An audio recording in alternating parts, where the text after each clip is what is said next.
What up, my people, and welcome back to another episode of LoudAF. I, of course, am your host, Ricardo, and joining me today, I got my main man, Juan Gotti, in the Fox 5 location. Juan, thank you so very much for joining me here today, brother. What do you think of our digs here? Man, it is amazing. This looks absolutely outstanding, Chad. Yeah. Thank you so much for having me on today. I got you, brother. And Juan Gotti, of course, one of our content creators, one of our podcast hosts, one of the men who cover the Washington Commander each and every day, doing it from your home base. Juan, how did you kind of get into this? Talk to me about your journey. Yeah, so media was something that I always wanted to do. Since a youngin', I always loved talking about sports, talking about my Washington Commanders. That's right. And it was just a dream, man. And YouTube was something that came about just because social media has taken over. Sure. And never tried to lose sight of the original journey to get here, but I always looked at social media as a way to establish a base, you know? So that's how it's been for me, just always wanting to do it, always knowing sports, going to the barbershop, just being a young kid. And people that are so much older than me are surprised at how much knowledge I know about sports. Man, it was kind of my calling. Unsurprisingly, today we're going to be all about the Washington Commanders. Of course, again, we got Juan joining us now. My main man, Rajan Khanna, is going to join us coming up a little bit later on from the On the Fence podcast to talk a little bit more in season. Juan, me and you, we're going to talk about right here during training camp, last night's game, of course, in which the Washington Commanders went up to New England and got beat down. But it's preseason game number one. This wasn't ones against ones. It was kind of ones against threes. We'll get to that in just a moment, but we like to start LoudAF with what is known as Bossy or Saucy, Juan. What we're going to do, we're going to take a tour around some of the biggest stories in sports, some of the hot takes, and we are going to tell the people whether those takes were bossy or saucy. Are you ready for that? I'm ready. Let's do it. We are ready for that. We got to start in Cleveland. Shedeur Sanders, yes, primetime son Shedeur. He came into last week, I should say, allegedly number 4 in that very, very crowded quarterback room. Comes out last night, completes nearly 60% of his passes, throws 2 touchdowns, 0 interceptions. That leads us to the hot take that is that now Shedeur Sanders has solidified himself as potentially the starter for the Cleveland Browns. Is that take bossy or saucy, Juan? I'm going to say bossy. I'm behind it 110%. Yeah. That quarterback room, it's trash. Packed. You know what I'm saying? It's trash. It's packed, but it's trash. It's packed with trash. Yes, that's where we go. We got trash packed in that quarterback room. I mean, come on. Joe Flacco. Yeah, Joe, 45-year-old Joe. Still can get it done, but he's older. Got a big arm out there. You know what I'm saying? Dylan Gabriel and Kenny Pickett. I think it was an opportunity that Shedeur has been asking for, and he deserves it. I think he went out there and proved everyone wrong because, again, we just know how I think a lot of the hatred towards Shedeur is due to his pops being prime time. Tell the truth and shame the devil here, Juan. Yeah. So I definitely was excited to see him perform, and he did well, and I think that opens the door for him, and his future in Cleveland is looking bright. Now, and I agree with you, bro. I mean, when you look at that quarterback room, minus Shedeur, they would be better off auditioning to be the backup to the Backstreet Boys than being a traditional NFL quarterback. I mean, Kenny Pickett, how many offensive coordinators, head coaches are you going to have out here before you prove that you don't belong as a starter in the NFL? Right. Joe Flacco, 47. I think he's 6. He just turned 72. Joe Flacco just turned 72 in the time that it was taking for us to record this show right now. And Dylan Gabriel, no disrespect to Dylan, but Dylan out there, good quarterback at Oregon when he was stacked with talent around him. Not necessarily somebody who elevated that talent, somebody who lived off of that. So give Shedeur a chance. Definitely. Give Shedeur a chance. And when I was looking at this, I got to tell you, I was looking at this and it made me think of that Eminem song. Made me think of that classic Eminem song, Lose Yourself. You know what I'm saying? Knees weak, arms are heavy. Shedeur went out there and got it done. But all of that said, Juan, I think that the idea that Shedeur has solidified himself potentially as a starter, I think that's a saucy take. Okay. And the reason is not because you're wrong, because I think you're right, but I do believe that there are individuals in Cleveland who are invested in these Backstreet Boys. Kenny Pickett, you traded for Kenny Pickett. So you gave up assets for Kenny Pickett. Dylan Gabriel, whether he's better than Shedeur or not, 3rd-round draft pick instead of a 5th-round draft pick. When you begin to put people's jobs on the line, they want to make sure that what they did looks the best. So Shedeur, I think he needs a couple more big performances like this before he truly puts his name in that conversation. That's my take. Yeah, and I definitely can see where you're coming from with that, especially like you said, investing assets into Kenny Pickett.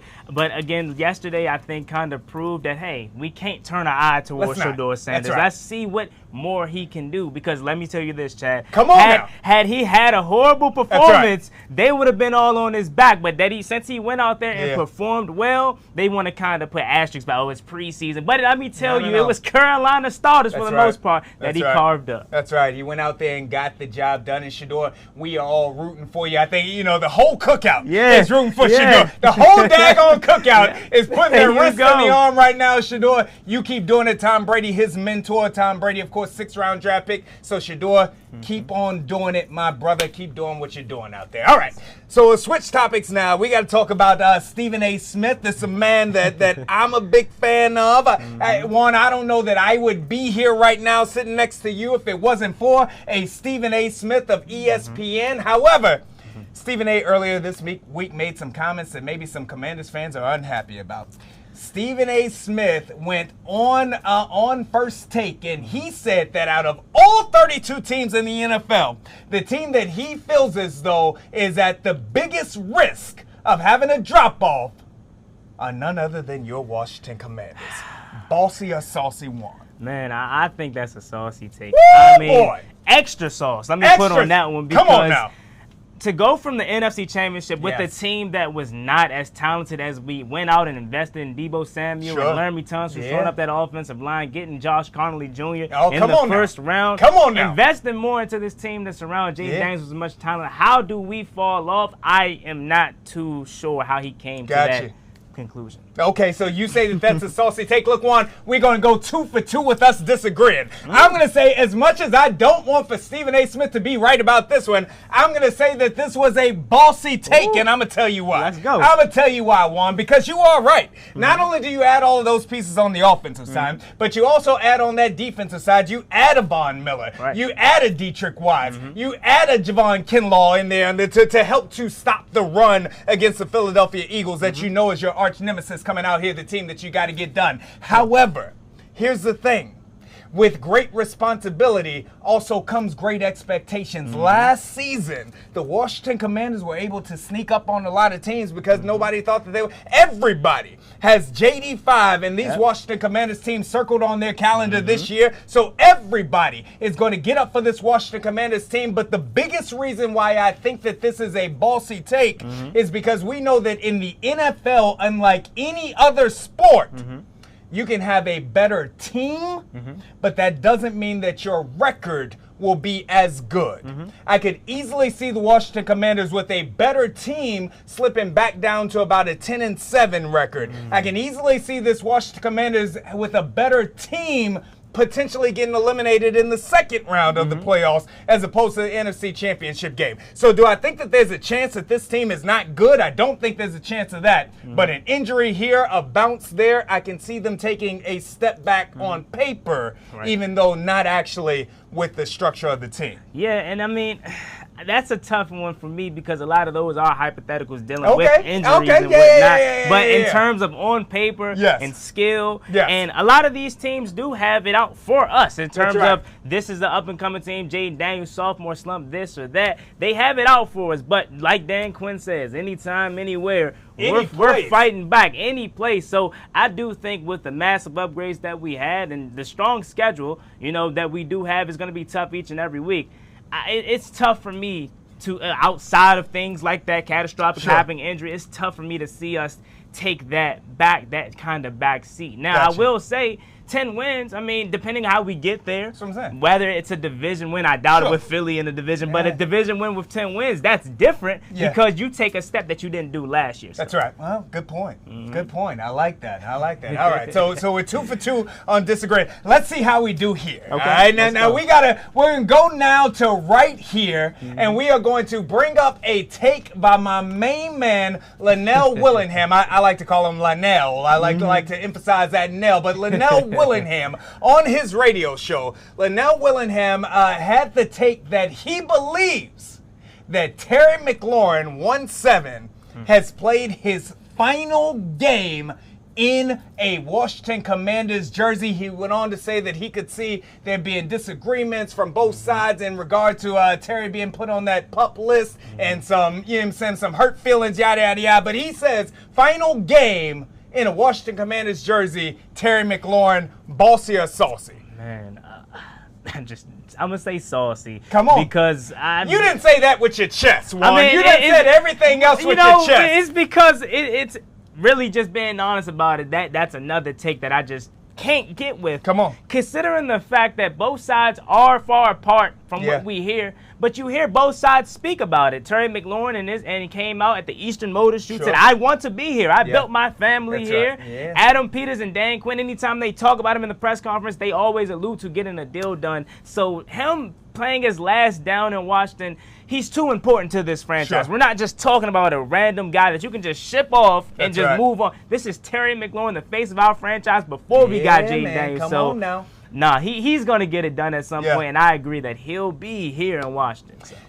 I want to say this. Let me first make the record clear for everybody out there that's watching right now. Linnell Willingham is on the come up. Linnell Willingham's nickname is the youngest in charge. I'm going to tell you this. In a couple of years, Linnell Willingham won't be the youngest in charge. He's going to be the in charge. He might be sitting next to me, Juan. But Linnell Willingham's future is on cloud 11, well beyond cloud 9.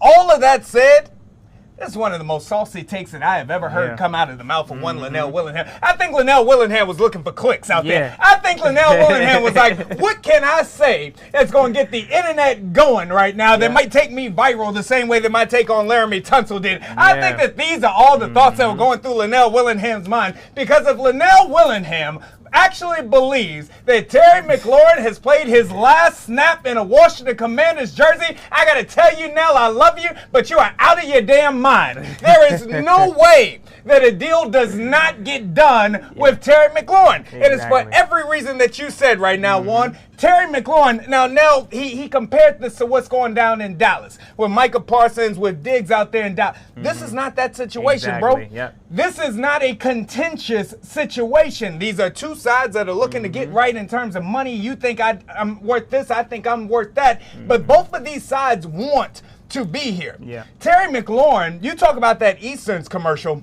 I didn't even get anger out of that. Yeah. I got hurt out of that. Yeah. I got a man who wants to go nowhere else in life beyond playing right here. You look at Terry, you're talking about somebody who's holding out, holding in. He comes out after practice and signs autographs for the babies for an hour. That's not the signs of a man who has any desire of going to play anywhere else. You look at the things that Dan Quinn, that Adam Peters talk about, the way that Terry McLaurin's teammates talk about Terry McLaurin, they don't want him to go anywhere else. And when you're in a relationship like this, in which both sides I'm married, so I know this well. When you're in a relationship in which both sides want for things to work, but you just got to work through it to make it work, at the end of the day, when there's love there, you get it done. I say that there's love in these two sides. I definitely agree with you 100%. And trying to make the comparison to Dallas, we've seen Michael Parsons physically come out and say, I do not want to be here. Get me the hell out of here. That is never came out of the mouth of Terry McLaurin. No. So you're spot on about the clicks and about trying to just find ways to ignite this fan base, as it's already been fiery because we all want it done. But I agree 100% with you with that take in terms of Terry McLaurin being here, and the sides will get something done at some point. Stay patient, fans. Yes. I promise you it will get done. It'll get done. It'll get done. That's what I'm talking. And again, shout out to my main man, Nell. I love you, brother, but when you say things like that, brother, you're going to get a reaction now. You're going to get a reaction when you say things like that. Yes, sir. All right, so speaking of reactions, of course, we had preseason game number 1. It went down in New England on Friday night. The final score, not what the Commanders fans were looking for, but this is a preseason game. Some 30-plus of the Commanders' best players did not play in this game. Rookies did, but your takeaways from last night's game. Man, I'll be honest with you, Chad. I'll be lying to you if I didn't say I expected better, right? Of course, the final score does not tell the story. It is preseason, of course, but just to know a Dan Quinn team that should be prepared, that's going to come out and try, with effort, I definitely expected a different outcome in terms of that because, I mean, I don't know if you've seen, but coming out the tunnel, he looked pissed. Kind of like how he did in Tampa after week 1 loss, and it was just the efforts didn't seem there. From the opening kick, Travion Henderson takes it to the crib,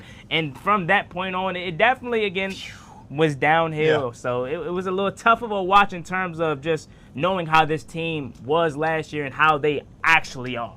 Travion Henderson, another DMV. It depends on how far you stretch DMV. Travion's from Richmond. For these purposes, we're going to claim Richmond in the DMV as well and claim him as one of our own. But, yeah, that opening kickoff. And DQ said after the game, he said that the team came out and looked a little flat. I'm paraphrasing here. But he said the team looked a little flat, which was surprising to him because, of course, if you aren't aware, the Commanders actually had joint practices with New England on Wednesday, and by all accounts, they were super fired up, super sharp when they were up there. Team didn't have that same jolt of energy level in last night's game. And when you look at a special teams play, like a kickoff, I don't care about the final score. Kickoff return for a touchdown to open up preseason, that will get under the coach's skin. Yeah, definitely. I think a lot of the special teams antics that went down yesterday, because you also had a missed field goal as well, and you had a lot of penalties and just a lot of penalties. Poor play overall. The discipline factor that Dan Quinn loves to drill into his teams is just something that you didn't expect yesterday. So I was definitely surprised. That's right. And those are the things that whether you're a starter, whether you're a backup, whether you're third, fourth string,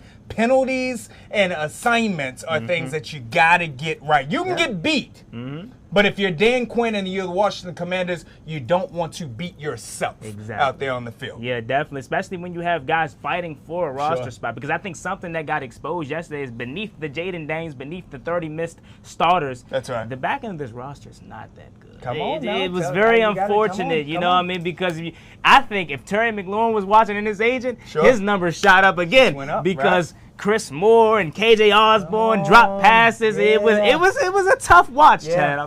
I was speaking with Nikki Javala of The Athletic on yesterday, just getting her, because she's been up in Foxborough this entire weekend. That was the point that she was making, bro. She was like, look, Zach Ertz looks phenomenal. Zach Ertz found the fountain of youth. He's out there running routes better than he's ever run before in his career. She said that Deebo Samuel looks amazing. Not a wide receiver, a weapon. That they are getting the ball into his hands all over the field. He's going to be phenomenal. But she said in terms of other individuals stepping up in that wide receiver room, that we're just not seeing it right now. So without Terry McLaurin, with a Noah Brown who is injury prone, there are question marks in terms of that receiver room. Yeah, I think you hit it right on the head, because I mean, a guy like Jalen Lane was who I was excited to see yesterday. Didn't really get much action. Luke McCaffrey, I mean, I just feel like he has potential, but they don't give him the opportunities to really prove it. So I think yesterday kind of, again, shot up Terry McLaurin's market, if you will, right? Noah Brown, again, you see how important he is when healthy, and obviously Deebo Samuel not playing. But again, these are guys that you're going to have to count for in the late stages of the season if, like you alluded to earlier, injuries happen. We go up to Philly late, right? You might need a Luke McCaffrey to step in. You might need a Ja'Cory Brooks who may make this roster to come in and perform for you. So I do think the back end of this roster, the receiver position, was lackluster yesterday, but we need them. No, I mean, you look at last season in this magical run, De'Ami Brown emerged later in the season and just became phenomenal. And forgive me, but the other wide receiver what was the other wide receiver? Who's in Detroit now? He's in Detroit now. I'm lost. Okay, Washington Commanders reporter, Washington Commander content. Him. He's in Zacchaeus. Olamide Zacchaeus. There we go. Zacchaeus. They emerged later on. The question will be, does this wide receiver room have those guys? Yeah. Can Jalen Lane grow up all of a sudden? Can McCaffrey? McCaffrey's coming from quarterback. He's still learning the position. Can he do it as well? Okay. Before you get out of here, Juan, I want for you to tell everybody all of your socials. Where can they follow you? Where can they get more of your content? Yes. So my name is Juan Gotti Talking Sports on all platforms, especially YouTube and Instagram. That's where you can find me at. I cover the Washington Commanders every single day, bleed burgundy and gold. So that's where you can find me again, Juan Gotti Talking Sports. Nah, we love you, and Juan, thank you so very much for stopping by here today. Yes, dropping it off, giving us bossy and saucy, running through the Commanders preseason game. Be sure to tap in to Juan on all of his socials, because like he said, he's giving you Commanders bleeding burgundy and gold each and every day, so pick up on that content right there. All right, Juan, I'm going to ask you, we're making television live right here, so you can take that microphone on out. You're going to exit stage left, and we're going to bring our next guest on right here live and in person. Juan Gotti. Thank you so much. Thank you so very much. So the Commanders are so big right now, everything going down, everybody is so interested that we could not stop on just having one guest here to talk about the Washington Commanders as Juan exits. We're going to bring on my main man, Rajan Khanna, coming into the building right now. Now, Raj is a producer with the OTF, the On the Fence podcast, one of the most popular podcasts, one of the most poppin' podcasts, if I can put that out there. Kind of age myself there, but Raj, thank you so very much for Thank you for having me. Raj, you're looking so tall. Raj tells me that he's 6'1", but I think he's 6'3". To Raj's parents out there, please measure your son and let him know that he's 6'3". Thank you so very much for joining the show, man. All right, so we'll talk about the rest of the Commanders season in a moment, but just very quickly, for anyone who's not familiar with you all's podcast, how did it come to fruition? What do you all do? Yeah, so I'm actually a high school rising senior right now. I'm well aware. Sidwell. Shout out to the Quakers. Yep. So one of the middle school teachers back when I was a rising senior? I'm a rising senior. No, one more year. Gosh, a phenomenal tennis player as well. Check him out. Go ahead. Yeah, so one of the middle school teachers had a podcast, and he reached out to me. I was wearing some, Commanders, Redskins gear to school one day, and he said, "Hey, you fan of the team?" And he mentioned that he had this podcast, and he said, "I'd love to have you help." I'm also a big graphic designer, so I do a lot of the graphic design projects for Sidwell, for the basketball team and athletics department as well. So now I'm on the podcast. I do a lot of the graphics, help with the Instagram posting, and it's awesome. I've loved the team. Was born and raised Commanders fan, and yeah, it's been great to follow, especially this past season. So it's just been amazing. A ton of content creators out there, and this is all I consider all the Washington Commanders family, all the burgundy and gold family for all of you all. But what makes you all different? Yeah, so one of the things that we take pride in is we're pretty fast on reporting information. So you see some of the news reporters like J.P. Finley, Nikki Javabla, all those big Commanders reporters were on it just a couple minutes after. So you didn't mention me right there. No, you're on there too. You're on there too. All morning, Raj, I bring you on the show. You've been disrespecting me all morning, Raj. Okay, go ahead. Yeah, so those guys and you are also big on Twitter. Thanks. So a lot of the younger audience is typically on Instagram. So we try to get that information from Twitter and put that on Instagram as soon as we can. So that's a big differentiator for us. And if you ever see some news, you look up our channel. It's almost always on there. You bring up an interesting point, and we're going to get to the Commanders in just a moment here, but I think that this is important as well, especially for anybody out there who desires to take that next step in media, today's media. So I began as a huge Twitter guy. Took 10 years to build my platform on Twitter, but now I post almost exclusively to Instagram because for me, that's where more of my audience is. Talk to me about the differences from your take in those audiences, Twitter to Instagram. Yeah, so Twitter, or what they call it now, X. Sorry. Elon. Exactly. So Twitter is nice because it's text-based, so you're seeing a lot of live updates. So a lot of all the Commanders reporters or different news sources, they all always are on X, and they're just kind of posting live updates, kind of like text messages, and they're just coming out live. Instagram is more image-based, and there's Reels as well, which is another feature, and just the algorithm for Instagram is a lot easier for a content creator to grow because it pushes your content to random members that have that might like the Commanders. So for us, it's been so much easier to grow on Instagram, and then from there we can push our followers and give links to our X or YouTube. Ah, man, I tell you, this is what a Sidwell education can do for you right here. All right, Raj, I want to go to the Commanders right now. Again, with Juan, we're able to talk about preseason game number 1. Of course, 2 more preseason games that are coming up, but I want to talk to you about the season here. We spoke about Stephen A. Smith's take in terms of the Commanders having the potential to have a huge drop-off this season, which I say doesn't mean that they would have a worse team, but just it's hard to duplicate the magic of last year. Your expectations for this team this year? Yeah, I mean, last year, the nice thing about that is it's completely unexpected. No one saw that we were, going to have that type of record and go that far in the playoffs, making the NFC Championship game. So for me, my expectations are slightly lower than last year. The issue with last year is we won with so many close calls. That's right. It always came down to the last play of the game. What was it, like 7 wins in the final possession? Yeah. And of course, that famous interview that you had when you were interviewing the fans in the Bears game. It's about damn time you give me credit here, Raj. Okay, go. Yeah, that Bears game, that was awesome. Yeah. And then, of course, the last 3 games of the season too. So obviously, Jaden Daniels super skilled, but I think there is a slight element of luck to that. Sure. So I'm excited for this season. I think that we're going to do great. We've added a lot of key pieces on offense and on defense. Our draft picks as well. So I'm gonna say I'll say 10-7. I think maybe not 12-5, but I think 10-7 is fair. I know we're also playing all of the NFC North. That's gonna be a very strong division. Of course, we play our divisional rivals twice, and one of the games I'm really looking forward to is that Cowboys game on Christmas.